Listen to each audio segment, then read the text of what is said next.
It's Betty time and welcome to another day of Vlogmas. There's only a few days left and I'm actually really sad about it because I have really been enjoying daily vlogging, but at the same time, editing kind of gets annoying, so I'm not gonna miss editing every single night. But I'm on my way to a first date. We have been talking, we matched on Hinge the day that I left for New Brunswick, so like almost 2 weeks ago, and we've been talking every day and just getting to know each other. He seems like a really fun person, so I'm excited to meet him. It's Vlogmas time, come and see. I'm hanging out with my reindeer Gigi. The lights are bright, the cocoa's hot. Come and sing our jingle with all you guys. And just relax, all right? You're with Eddie Puffco. Everything's gonna work out just fine.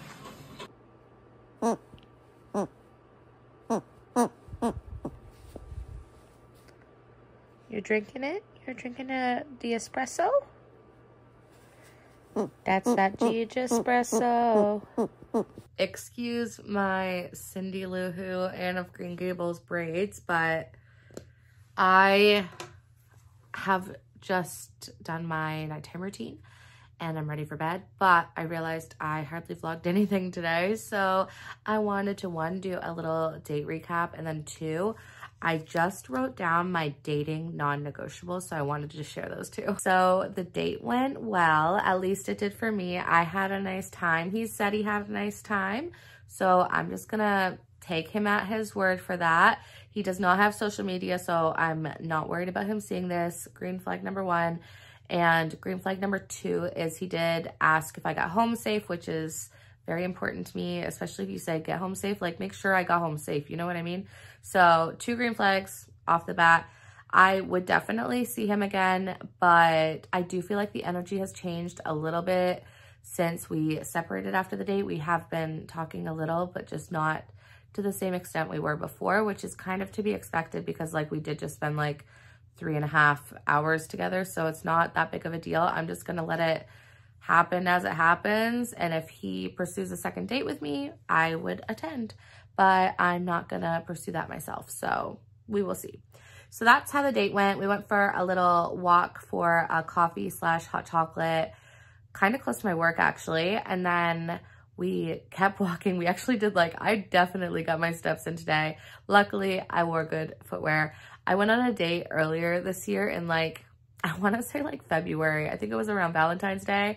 And we went for a walk that turned into a bit of a hike. And I was wearing sneakers and a skirt. It was just not the right appropriate outfit for the date. But today I felt like I was appropriately dressed. However, it was kind of warm and one thing I hate is when it's kind of warm outside and then also kind of warm in stores, and then you have your winter jacket on because you've been walking outside, but then you go into the store. I'm a sweaty girl, so it's so embarrassing to be yeah, of course, oh yeah, tell me about yourself, you know what I mean? So I hated that. However, the date itself was fine, and he wasn't oh my God, you're so sweaty. That would be so embarrassing. So yeah, we went for coffee and hot chocolate for me because I don't drink coffee. And then we went for a decently long walk, and then we went for a bubble tea. I just wasn't hungry. He asked if I wanted food. I just wasn't hungry. So we went for a bubble tea, and then we kept walking, and then we found a Tim Hortons, and I got an ice cap and he got a tea. So we drank a lot today and we walked a lot today, but it was a fun time. I enjoyed the company. And yeah, like I said, I would see him again, but I'm gonna leave that in his ballpark. And now for my dating non-negotiables. Gigi has joined me here and we're gonna talk about it.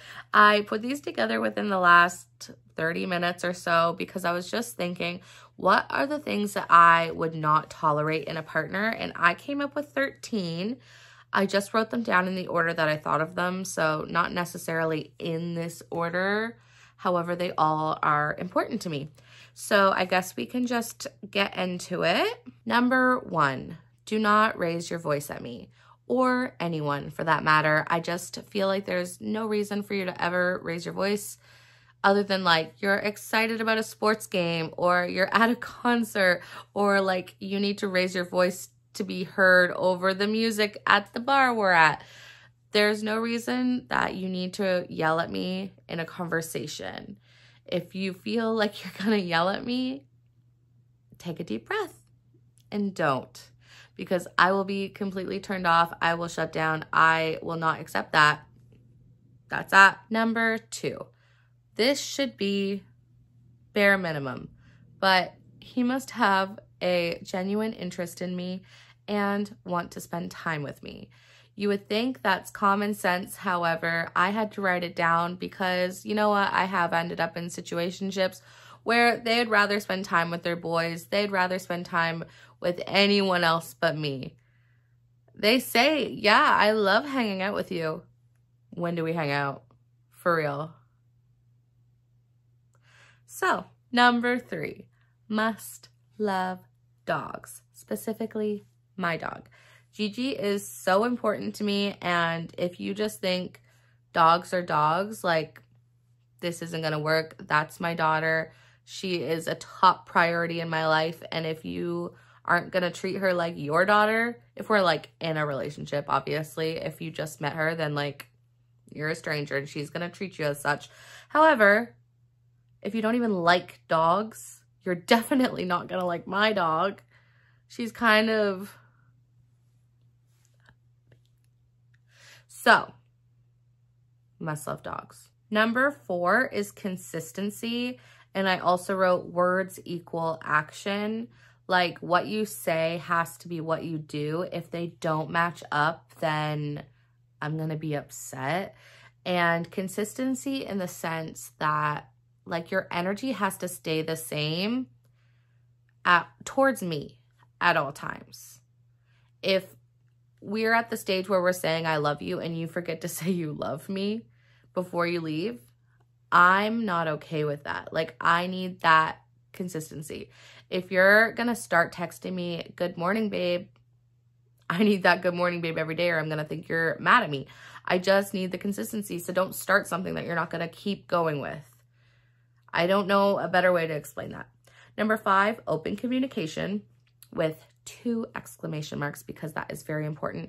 I need to be able to feel safe expressing myself and sharing my feelings with you, and the same, vice versa, obviously. Like I would hope that you can do the same, but just being able to talk things out is very important. If you're feeling some type of way, tell me.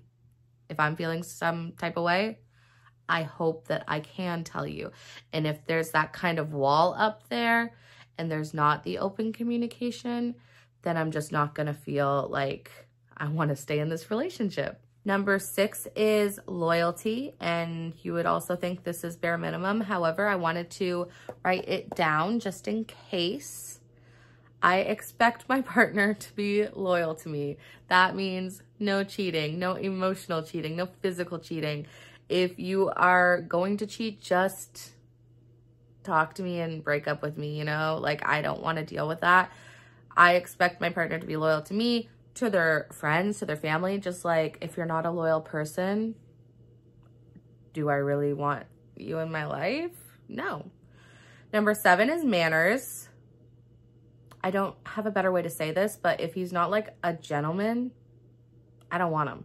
And I guess in the same vein, I want him to treat me and literally everyone like the highest paid CEOs and the people who don't even have homes the same. Like, treat us all with respect. That's important. For number 8, I wrote leader. And by leader, I guess I just kind of mean someone who can make little decisions in theirs and my own everyday lives that will make our lives easier. I am a born follower, and I don't think there's anything wrong with that. I don't consider myself a leader, but I really like spending time with leaders because there's this directness that they have. I think some people are just born leaders and they enjoy leading and they're good at it. And I'm okay with not being that person. I can hardly be that person for myself, let alone another person. So when I do get to spend time with like my friends who are what I would consider born leaders, then it just kind of relieves this sense of stress in me that I don't even realize is there until I'm with someone who's making that decision. So I would really like if my partner possessed that quality, because I really appreciate it. And I hope this goes without saying, but I would obviously want to make big decisions together. Like, you just got a job offer across the country. I'm just like off the top of my head. Yeah, we're going to talk about that and discuss it together. If we're just deciding what to watch on Netflix, where to eat later, take the reins, baby. I don't want them. I'll eat.